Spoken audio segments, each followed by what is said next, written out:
distributed OS. In this OS we have a multiple number of nodes, and each node has CPU, memory and having the disk. Means हर एक node में हमारे पास CPU है, memory है और क्या है, डिस्क है, और ये आपस में जुड़े हुए हैं विद द कम्युनिकेशन नेटवर्क। सभी के पास अपनी अपनी मेमोरी है और अपने अपना क्या है, प्रोसेसर है। ये आपस में सिर्फ कम्युनिकेशन नेटवर्क के थ्रू आपस में अटैच है, तो इसको हम बोलते हैं distributed OS। Now the advantages of the DOS. First is resource sharing. Means अगर किसी नोड के पास अगर शॉर्ट ऑफ मेमोरी है तो वो किसी और नोड से मेमोरी या फिर डिस्क शेयर कर सकता है। इसको हम बोलते हैं resource sharing. Means any resource, memory और processor. Second is computation speed up. में सभी नोड के पास अपना अपना प्रोसेसर है और ये आपस में शेयर भी कर सकते हैं प्रोसेसर, तो इससे हमारी क्या होगी, स्पीड अप होगी। जो हमारे काम करने की स्पीड है वो क्या होगी, up, speed up. Third is reliability.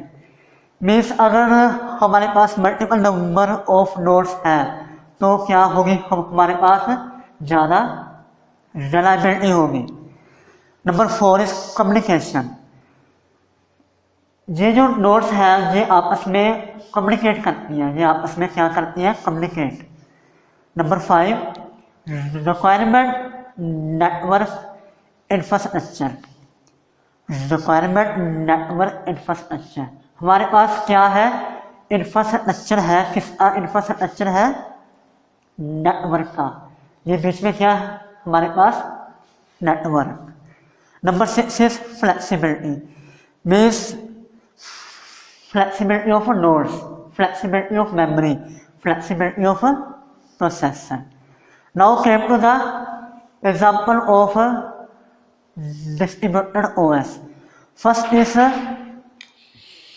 Internet, second is intranet. इसमें क्या फ़र्क होता है, जो इंटरनेट होता है वो वर्ल्ड वाइड होता है, जैसे एक यहाँ पर है नेटवर्क और एक यहाँ पर है नेटवर्क, इसको आपस में हमने जोड़ दिया। वर्ल्ड वाइड, वर्ल्ड किसी भी शहर में, किसी भी देश में कोई भी हमारे पास नोड है तो हम उसको आपस में जोड़ सकते हैं, उसको हम क्या बोलते हैं, इंटरनेट। और एक होता है इंट्रानेट। इसमें क्या होता है, पर्टिकुलर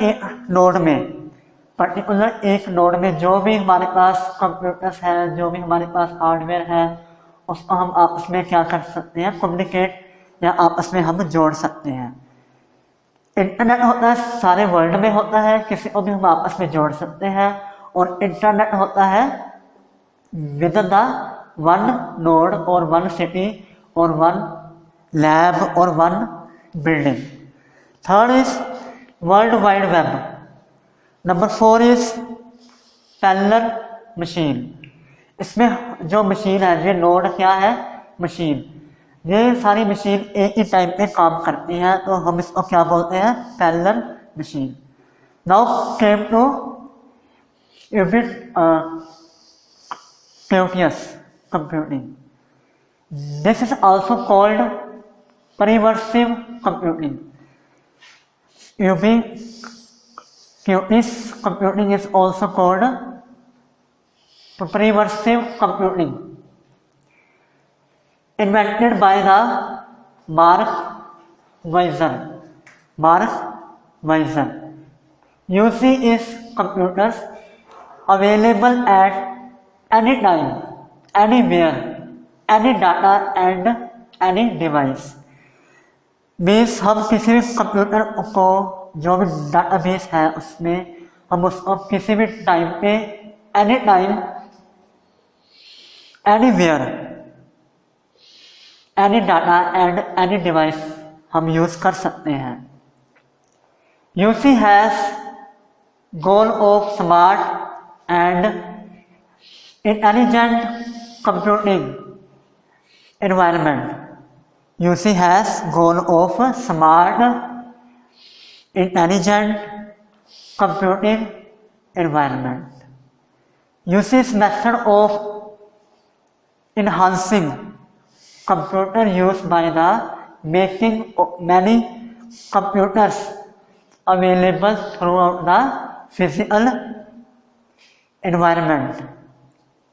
Means हमारे पास जितने भी कंप्यूटर्स हैं उसको हम मैक्सिमम यूज करेंगे through out the physical environment. इसको हम क्या बोलते हैं?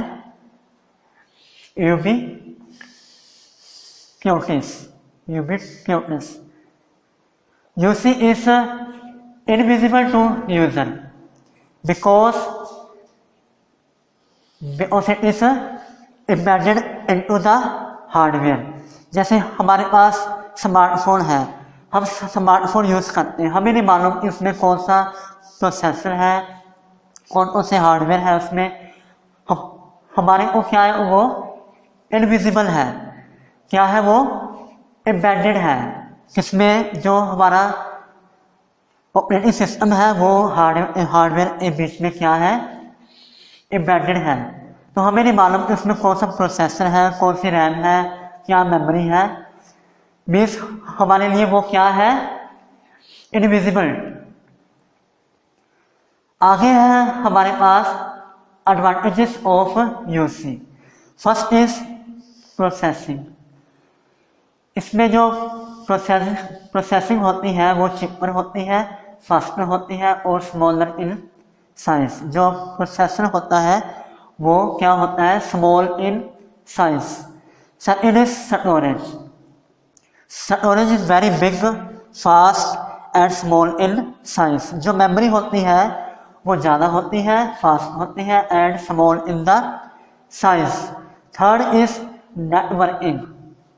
इसमें हम हाई बैंडविड्थ यूज़ करते हैं। हाई बैंडविड्थ का मतलब होता है number of bits pass in the 1 second. इसमें हमारे पास high bandwidth and local and global क्या होती है? शेयरिंग होती है। इसमें हमारे पास क्या होता है? सेंसर। जैसे हम क्या करते हैं? स्मार्टफोन यूज़ करते हैं, वो क्या करता है? हमारी फिंगर को सेंस करता है। और हमारे पास घर में माइक्रोवेव है और वॉशिंग मशीन है, तो वो क्या करती है? सेंस करती है। किसको सेंस करती है? जो हम बाय फिंगर जो हम करते हैं। Number 5 display. इसमें हमारे पास क्या होता है? Projections and power consumptions.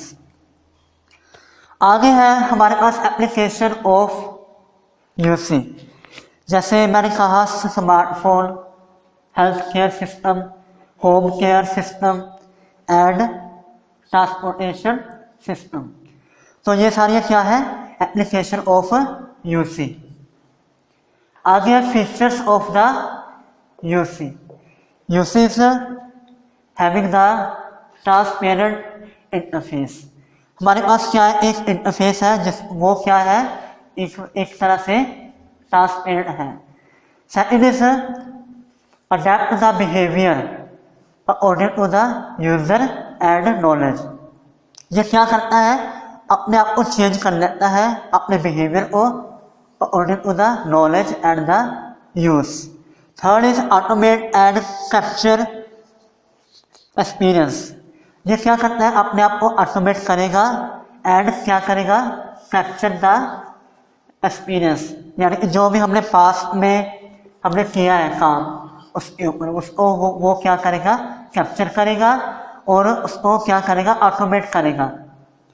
सो ये थे हमारे पास feature, application, advantages of the UC.